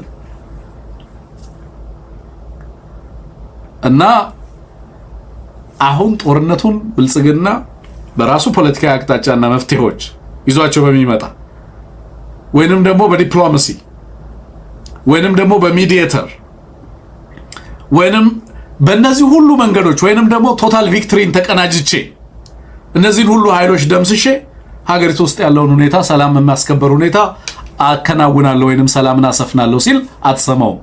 የምትሰማው ምን ሲል ነው? ከሌሎች ጋር እንተባበራለን ሲል ነው የምትሰማው። እነንትና ማዕቀብ ሊጥሉባቸው ነው እያለ ዜና ሲሰራ ነው የምትሰማው። በሱ እጅ የሚረጋገጥ የኢትዮጵያ ሰላም እንደሌለ ግልጽ ሆኗል።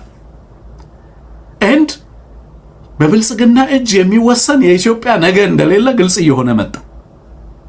በብልጽግና እጅ የሚወሰን የኢትዮጵያ ባትል በጦር ሜዳና በጦር ግንባር ላይ ያለው ወታደራዊ ሁኔታ በብልጽግና እንደማይወሰን ግልጽ እየሆነ መጥቷል። ቀጣይ ጦርነቶች ምንን ይነግሩናል? አንሙት ተመሳሳይ ነገር ነው የሚነግሩን። ሌላ ሱዳን ውስጥ የምንመለከተው ነው። ኤግዞስትድ ሆነ። አሁን ሐሜቲ ተዋጋ ምንም ማድረግ አልቻለም። ድጋፍ አደረገ አብይ አህመድ። ዩናይትድ አረብ ኤምሬት በጣም ከፍተኛ ገንዘብ ስትሰጥ ያለማቋረጥ የጦር መሳሪያ ስታቀበል ነበር። ይሄው እዚህ ላይ መድረሳቸውን ነው እየሰማን ያለ ነው ለማለት ነውና ምንም የተቀየረ ነገር ምንም የተወሰደ ከዛም የተወሰደ ትምህርት በኢትዮጵያም የለም። ለሱዳንም ምንም የሰላም ሁኔታ በቅርበት እያየነው አይደለም። ግን በተለይ አርኤስኤፍ በየለቱ እያጋጠመው ያለውን ሽንፈት እየሰማን እየተመለከትን ያለነው ለማለት ነው። አይ ቲንክ ፕሮግራማችንን በዚህ ብንጨርስ ጥሩ ነው የሚሆነው። ከዚህ ከአሜሪካ ጋር ተያይዞ እና ከፕሮፓጋንዳና ከተላላኪነቱ ጋር ተያይዞ ያሉትን ነገሮች እየተመለከትን ነው። ዲፕሎማቶችን ወደ ተለያየ ሀገር ለመላክ ጥረት እየተደረገ ነው። ሊነሳ ይችላል የሚባለውን ጦርነት ተከትሎ ብልጽግና አስቀድሞ ለሌሎች ኃይሎች እንድጋፍ ለማሰባሰብ ጥረት ሲያደርግ እየተመለከትን ነው። ብልጽግና ምን አይነት ሁኔታ ውስጥ ኦፕሬት እንደሚያደርግ አልተገነዘበም። የግሎባል ኦርደሩን አያውቀው።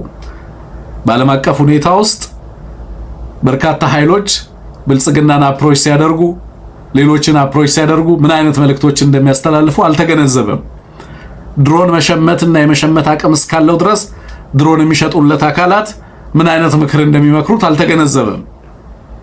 በሀገር ላይ የሚያስከትለውን ነገር አላወቀው።